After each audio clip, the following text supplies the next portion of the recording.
Buenos días, amigas, amigos. Estamos iniciando este jueves 20 de agosto del 2020. Ahora sí es 2020. Así es que, bueno, que sea un buen día, que las cosas vayan aclarándose y que sobre todo, ¿no?, en los temas políticos también vayan resolviéndose.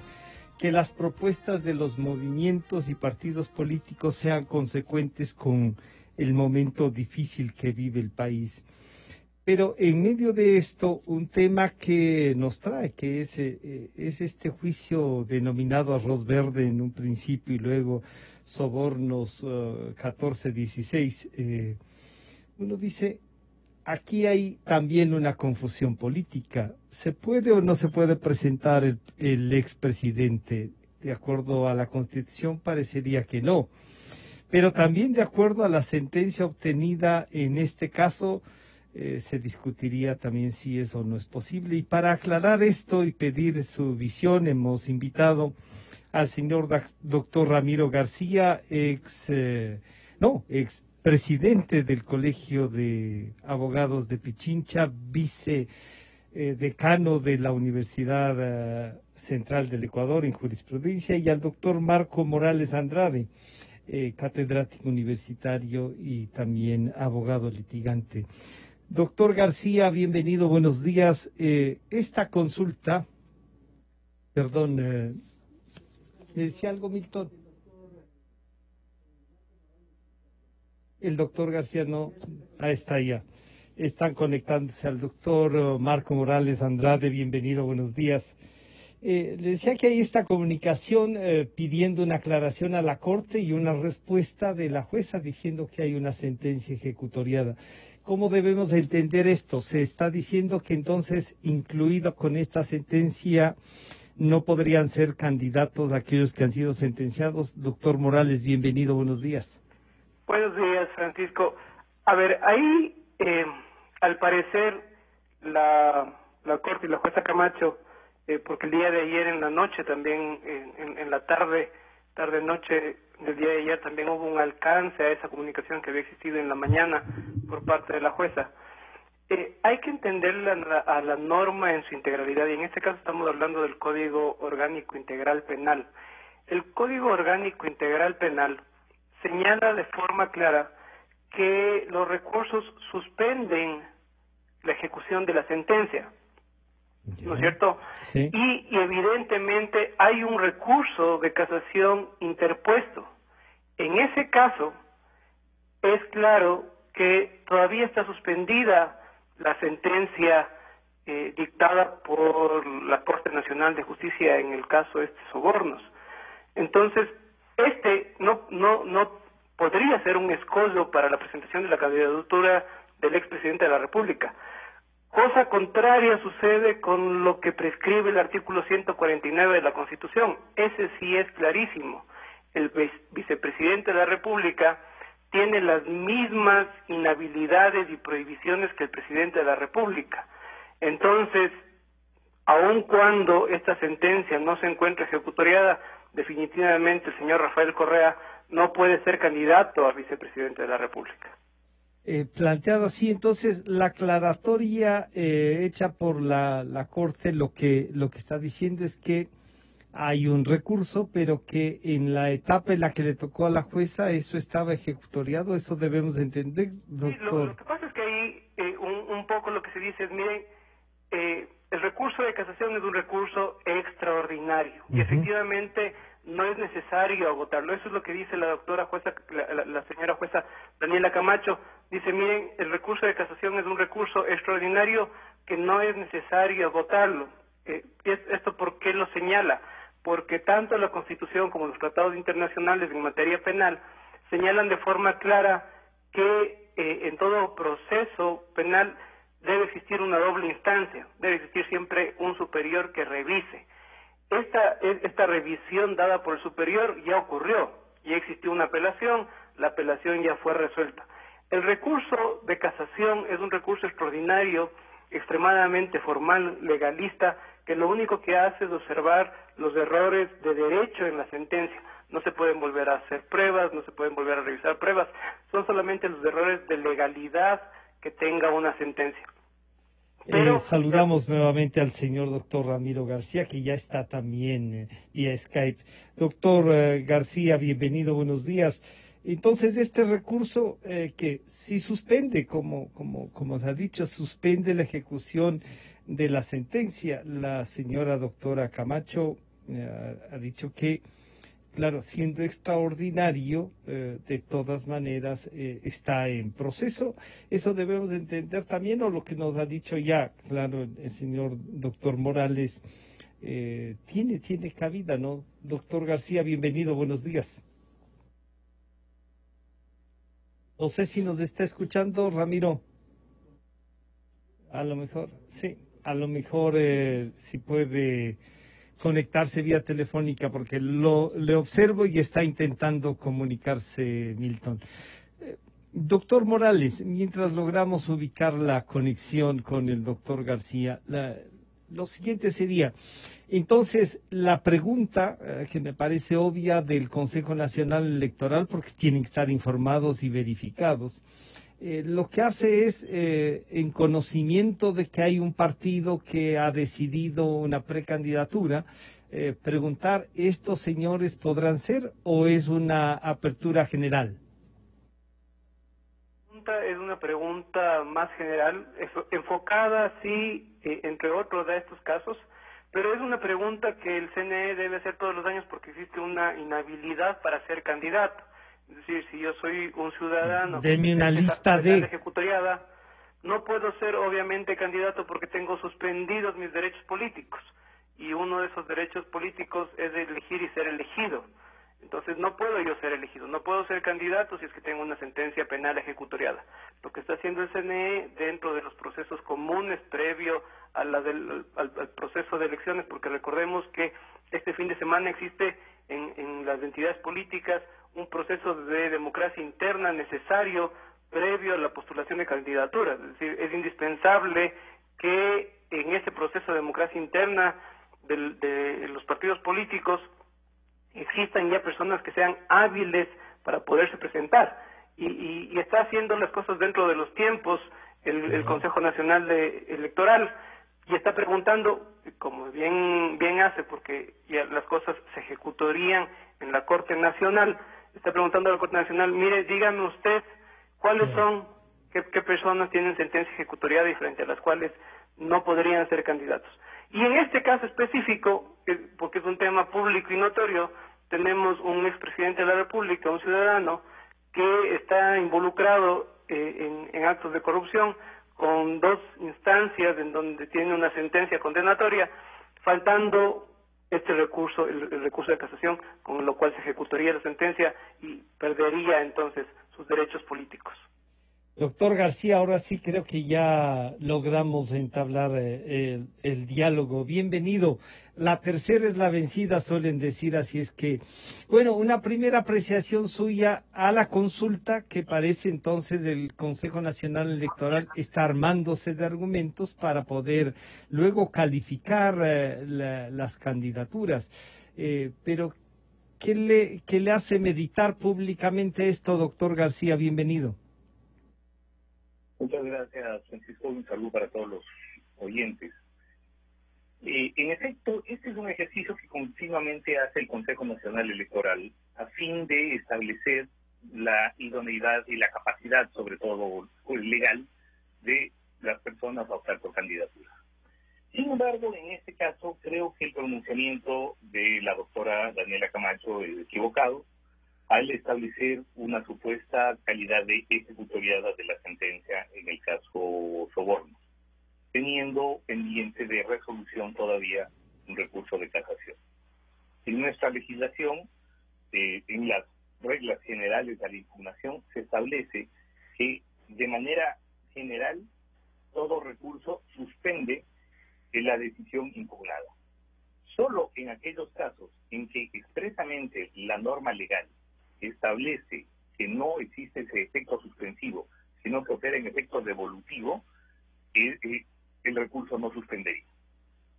Esto se produce solamente en el recurso de revisión y, por supuesto, en la acción extraordinaria de protección. No así en el recurso de casación. Lo que quiere decir que el recurso de casación en nuestro ordenamiento jurídico tiene efecto suspensivo en materia penal, no así en otras materias. Y bueno, creo que esto pues, nos deja claro que por lo pronto, y mientras no exista sentencia condenatoria ejecutoriada, el señor Rafael Correa sí podría optar por cualquier candidatura, excepto por la de vicepresidente de la República, para la cual sí efectivamente está inhabilitado por mandato constitucional. Pues como usted recordará, la Constitución establece como 149 fundamental del vicepresidente el reemplazar al presidente. Y no pudiendo reemplazar al presidente en ningún caso, el señor Correa, en caso de falta del presidente, pues no puede postular a una vicepresidencia. Pero bueno, ese es otro.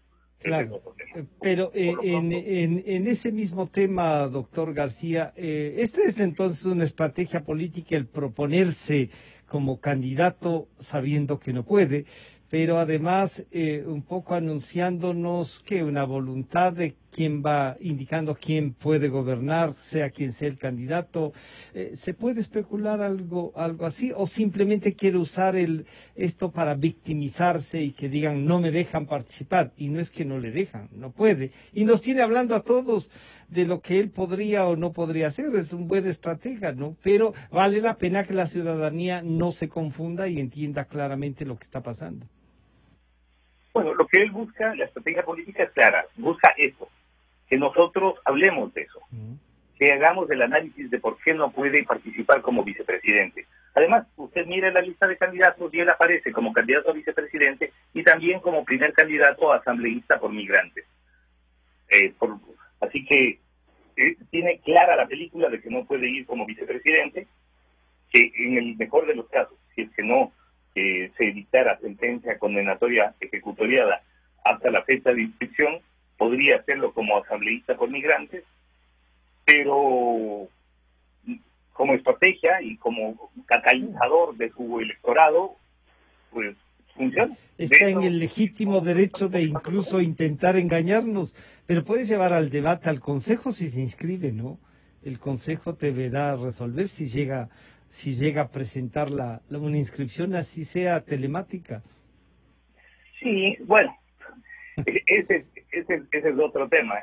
Van a tratar de armar todo el show posible de manera que estemos a nivel nacional centrados en el debate de si Correa o no Correa va a actuar como candidato. Y eso es lo que se busca, invisibilizar a los otros candidatos y a la final visibilizar a un no candidato que no puede ser candidato, pero que sin embargo termina siendo el centro de debate. Doctor Morales, planteado así entonces, claro, hay una estrategia política también, pero el recurso de casación, un recurso planteado ya, entonces se suspende de acuerdo a lo que ustedes dos han coincidido que en el marco jurídico del Ecuador suspende. ¿Y esto qué tiempo podría tomar, doctor Morales? A ver, la norma, el Código Orgánico Integral Penal es claro. Lo que pasa es que en procesos penales los trámites de los recursos, señala la norma, son muy rápidos. En el artículo 657 de dicha norma está el trámite y estamos hablando del plazo de días, es decir, esto no debería tomar más allá de 1 a 2 semanas para que aquello se resuelva conforme lo señala la misma norma.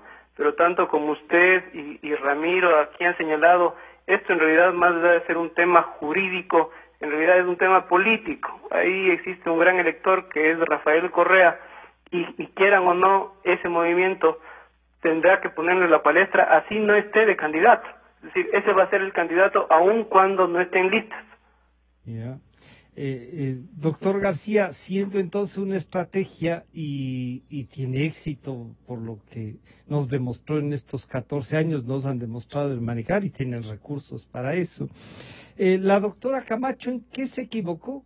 Porque ella dice, oigan, esto ya está ejecutoriado, este es un recurso que no suspende, sino que tienen que revisar y revisado se van a dar cuenta que no hay nada más que hacer. Es una apreciación. ¿Cómo se explica usted, doctor García? Bueno, yo creo que la doctora Camacho asume una posición doctrinal y la asume además la mayoría de doctrinarios del derecho procesal penal a nivel internacional.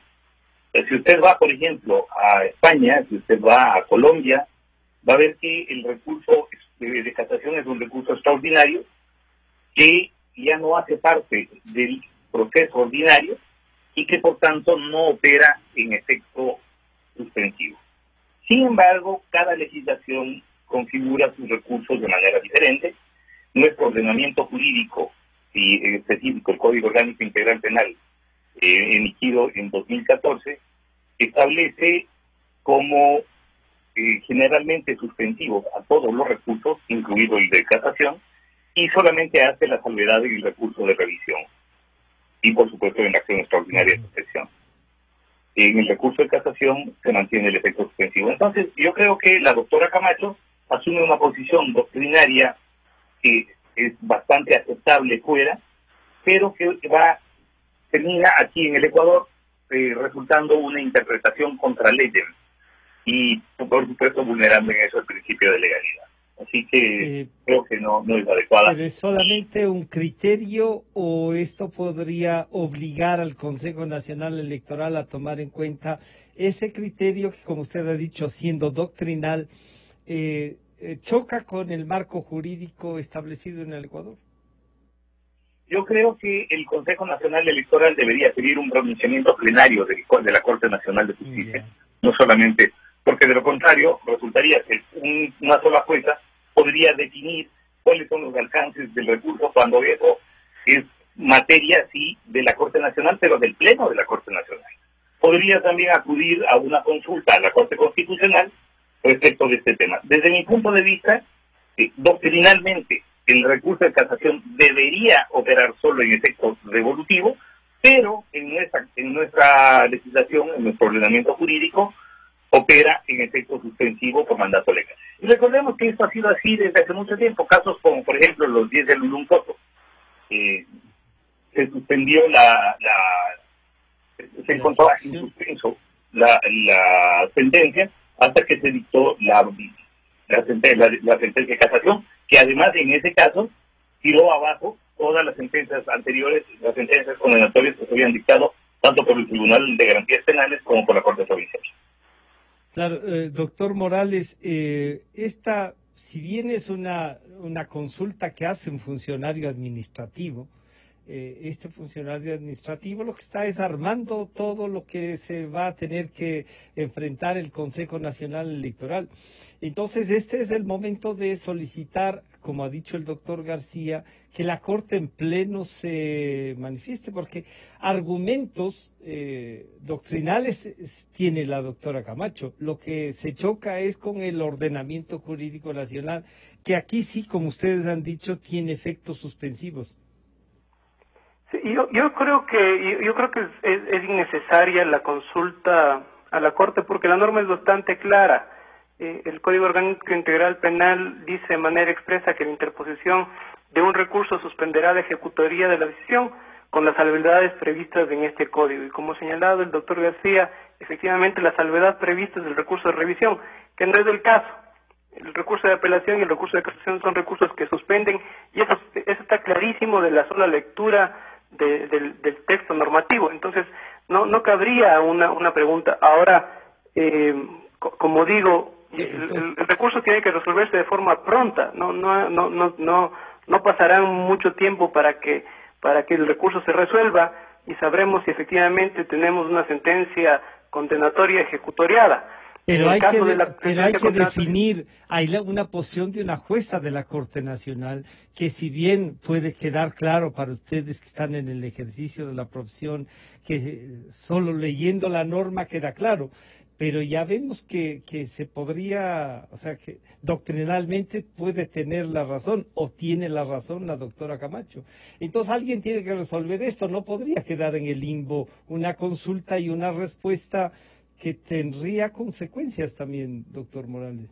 Pero ahí, como le decía Francisco, cabe señalar que la misma doctora Daniela Camacho hizo un alcance a su oficio, porque claro, esto apenas salió el oficio de ella, se volvió este tema un poco viral, en algunos chats que tenemos de los abogados de colegas comenzó a justamente señalarse qué implicaciones podría tener aquel oficio de la doctora Camacho inicial que señalaba que el recurso de casación es extraordinario y que por lo tanto ya existiría una sentencia ejecutoriada en segunda instancia. Tan pronto comenzó el tema a hacerse viral, la misma doctora Camacho hizo un alcance a ese oficio señalando, miren, usted me preguntó de forma genérica, porque efectivamente le preguntan de forma genérica, no como presidenta de la sala penal, le dicen, usted me preguntó a mí de forma genérica cuándo se entendería que una sentencia se encuentra firme y efectivamente, como señala el doctor García, de acuerdo a la doctrina, el recurso de casación, al ser un recurso extraordinario, normalmente no suspende los efectos. Y la doctora Camacho, un poco haciéndose eco de aquello, dice, mire, más allá de cualquier cosa que yo pueda decir, para saber efectivamente cuál es el estatus de una sentencia y de un procesado, usted debe consultarle directamente al juez que lleva la causa. Y en este caso específico, usted debería consultarle al juez que lleva la causa si quiere conocer los defectos efectivamente del caso específico. Entonces, yo creo que todavía el tema fue un pequeño desliz de la doctora Camacho, yéndose más hacia el tema, como bien ha señalado el doctor García, doctrinario, pero salió al paso de eso y le botó la pelotita al juez que lleva la causa, que yo creo que el juez que lleva la causa, antes de contestar el oficio, resolverá ya si procede o no procede el recurso de casación. Doctor García, entonces también están usando la justicia para consultarle y hacer que actúe y tenernos discutiendo temas. Pero creo que entonces vale la pena lo que usted ha dicho, aunque el doctor Morales dice que no es necesario, que el Consejo pregunte en genérico cuántos ecuatorianos están en ese proceso, cuántos ecuatorianos tienen sentencia ejecutoriada y que no podrían presentarse a las... Así queda listo una consulta y una respuesta para que pueda ser analizado y que incluso los partidos y movimientos sepan que ahí hay una lista de gente que no puede ser candidata, doctor García. Bueno, el proceso soborno no es el único proceso que existe en la Administración de Justicia. Entonces, lo que hace el Consejo Nacional Electoral es cruzar los listados de candidaturas con la información de la Corte Nacional. Y en el caso específico del expresidente Correa, consulta a la Corte Nacional, a la Sala Penal, si es que hay recursos pendientes o si la sentencia se encuentra ejecutoriada. La doctora Camacho lo que responde es que está pendiente el recurso de casación, pero que al ser un recurso extraordinario no operaría pues en efecto suspensivo y por tanto la sentencia se encuentra en firme. Esta es una posición, insisto, que doctrinalmente se la puede sustentar, pero legalmente no. Nuestro ordenamiento jurídico establece claramente que todos los recursos tienen efecto suspensivo, con excepción de la revisión. Así que creo que no va por ahí la cosa y a la final el Consejo Nacional Electoral tendrá que pedir una aclaración o una resolución plenaria de la Corte Nacional de Justicia sobre este tema. Y al haber dicho en un alcance la doctora Camacho, en todo caso pregúntele al juez que está sustentando este momento la causa, como dicen, le está diciendo que él asuma también la responsabilidad más allá de lo doctrinal. Yo creo que se están tirando la pelota entre los jueces y esto no tiene sentido. Ahí quienes tienen que asumir la decisión, porque además no es si opera en efecto suspensivo en el caso soborno, sino si opera en efecto suspensivo en todos cualquier caso, claro. Exacto. Este es un problema de seguridad jurídica y una de las cosas que se le ha criticado mucho a las Cortes Nacionales anteriores y a esta, sin duda, es que no toman decisiones plenarias. No existe unificación jurisprudencial y después se da este tipo de cosas que cada juez interpreta como se le ocurre, como se le viene en gana, porque no hay directrices claras, no hay un debate jurídico interno fuerte y profundo en nuestras altas cortes. Doctor Morales, esta es una oportunidad entonces para que el Pleno de la Corte, en virtud de esta discrepancia pública, se pronuncie y deje zanjado, como ha dicho el doctor García, y vaya sentando una jurisprudencia que nos sirva a todos, entre esos para las garantías jurídicas que tanto se habla, doctor Morales. Sí, o sea, en todo caso, como bien señala Ramiro, aquí es importante una decisión plenaria, pero estoy seguro que la decisión plenaria tardará más que lo que tarde la sentencia en el caso Sobornos. ¿Usted cree que entonces van a resolver eso ya mismo? Porque usted creería que, como nos ha insistido, cree que esta resolución sobre el recurso de casación puede ser resuelto antes incluso de que resuelvan reunirse en plenaria los miembros de la Corte Nacional. Claro, porque la reunión plenaria, recuerden que no es solamente que se reúnen, sino que efectivamente tienen que conversar, dialogar, discutir y llegar a una solución. Los jueces tienen casos que despachar, y que se reúnan todos los jueces para revisar esto en un momento determinado, tomando en cuenta además las complicaciones que resultan por la pandemia. Yo creo que se demorará más aquello a que se resuelva el recurso de casación. ¿Usted creería entonces que este recurso de casación no hay mucho que discutir y que puede ser resuelto con una inadmisión? Yo creo que sí hay que discutir, sí hay algo que discutir, es algo que tendrá que revisarse, pero es algo que tiene que revisarse pronto, porque así lo señala la ley, la norma lo señala, tiene que ser muy rápido aquello. Doctor García, esta rapidez con la que debería entonces ejecutarse este recurso, que no pasa en otros juicios, pero que este está siendo seguido por la importancia que tiene frente al país, ¿usted cree también que puede resolverse con una decisión de admitir o inadmitir el recurso? La estructura de la casación es diferente a la de los otros recursos, en esto sin lugar a dudas. Es decir, no es como una audiencia de juzgamiento en donde se tienen que actuar las pruebas y donde cada uno de los procesados tiene que intervenir durante varias ocasiones a través de sus abogados y que puede durar 20 o 30 días. Tampoco es igual que un recurso de apelación en donde evidentemente la contrastación probatoria y el análisis probatorio son la base de la discusión de la apelación. En el caso del recurso de casación, lo que se discute es si existe o no errores injudicando en la sentencia. Existe o no errores de interpretación de la norma o de aplicación de la norma en la sentencia. Eso hace que el debate sea mucho más ágil, mucho más expedito, y que normalmente, y lo digo con 25 años de experiencia en el ejercicio profesional, los jueces de la sala penal que conocen la apelación resuelven al final de la misma audiencia. Ajá. Entonces, claro, es muy probable que eso pase, pero para eso tendrían que convocar ya a la audiencia de casación y bueno, eso ya depende del presidente de la sala y sustanciador de la causa.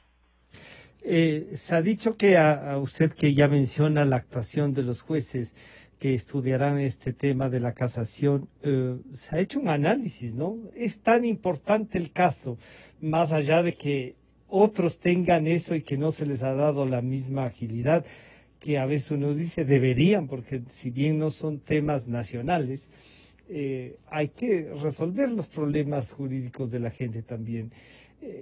La valoración de los jueces que están, doctor García, debe hacernos esperar que ¿usted cree que este es un momento en que los jueces deben asumir ese rol, que deben tener esto que se suele decir, este acto de ingratitud a quienes les nombraron porque fueron nombrados para ser jueces y no agradecidos? Los jueces tienen que actuar de forma independiente. Eso es lo primero que se tiene que entender. Un proceso penal no debe utilizarse para invalidar políticamente a nadie o para impedir una candidatura. No. Un proceso penal tiene que ir dirigido hacia establecer si existió o no delito y si existió o no responsabilidad. Punto.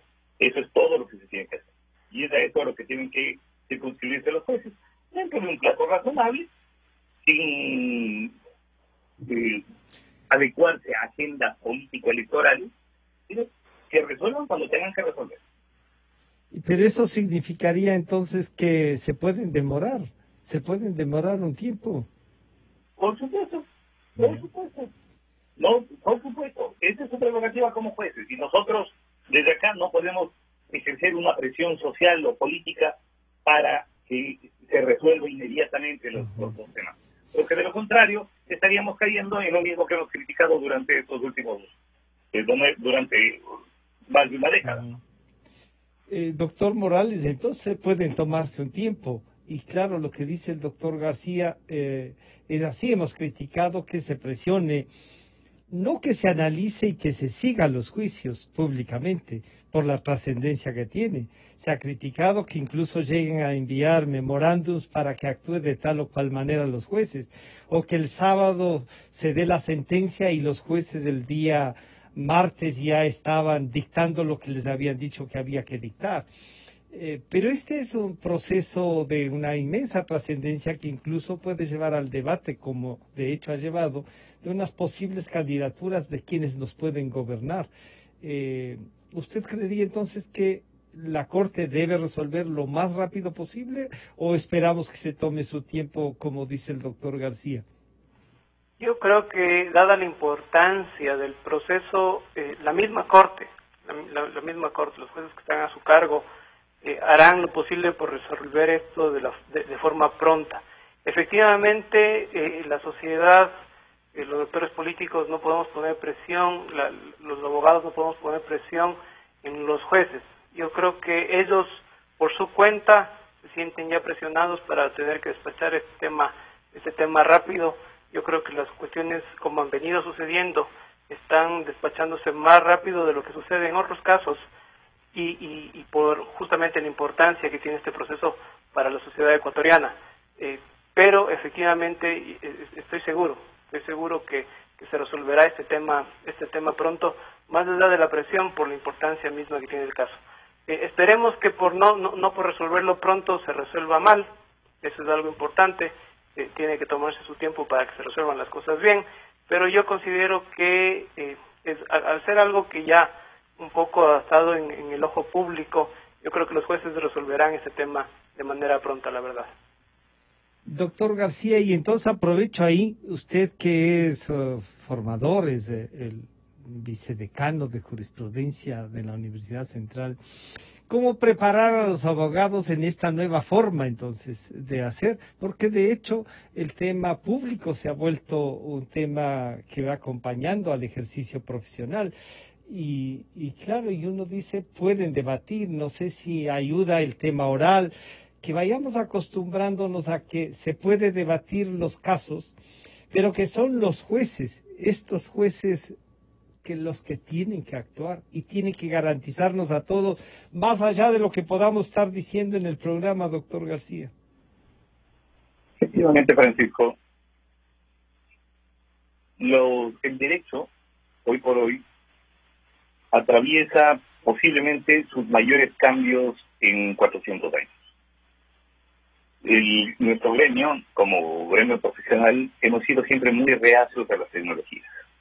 Y de pronto resulta que a golpe de la pandemia ya nos hemos visto inmersos en toda esta cuarta revolución industrial y estamos ya incorporando las tecnologías digitales con todos los efectos que eso puede generar para el proceso. Uno de ellos es el de una publicidad brutal de nuestros procesos. Porque, claro, cuando se dice que el proceso es público, hasta hace 5 meses entendíamos, cuando decían que un proceso es público, es que cualquier persona podía ir a la sala de audiencias y asistir al proceso y mirar el proceso. Ahora, cuando se dice que el proceso es público, puede resultar o ser el resultado el que a través de una plataforma y de redes sociales podamos tener millones de personas siguiendo el proceso. Exactamente. Entonces, ahorita, por ejemplo, usted y yo estamos conversando, y Marco, estamos conversando, pero eso esta conversación de los tres posiblemente le están viendo decenas o cientos de miles de personas.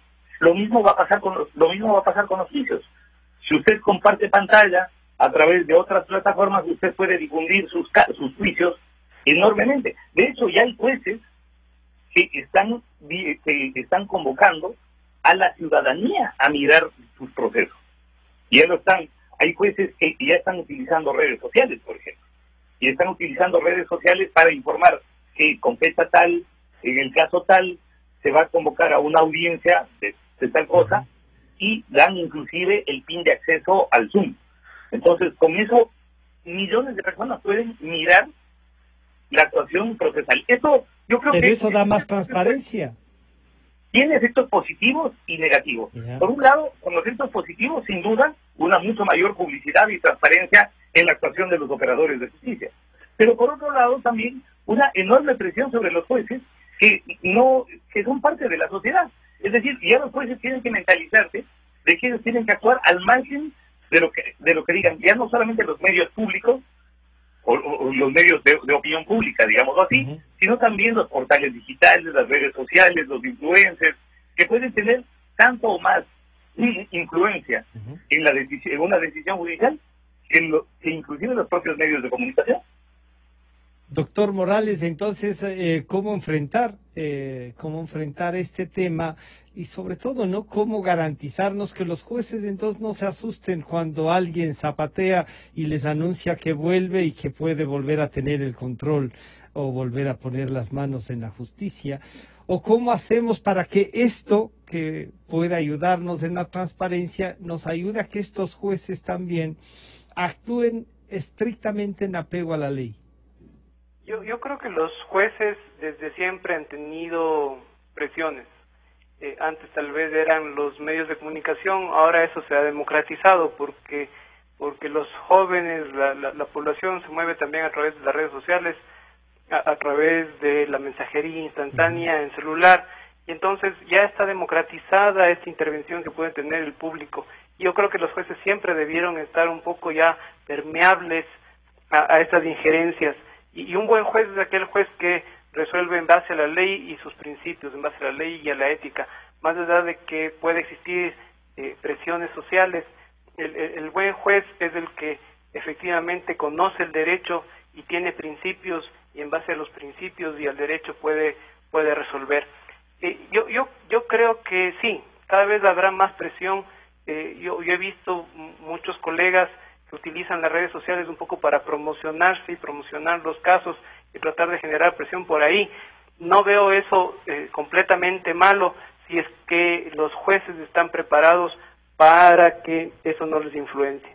Yo creo que es una labor social entender que el juez no puede resolver conforme a lo que yo quisiera, porque si no, hagamos nuevamente procesos por jurados en donde hago una votación popular para ver quién es inocente y quién es culpable, cuestión que no es así. El derecho no se resuelve así, el derecho se resuelve en base a lo que señalan las normas, en base a los principios éticos. Así es como se va haciendo justicia. Yo confío que cada vez más, esperemos, ojalá la justicia se vaya despolitizando y tengamos jueces probos.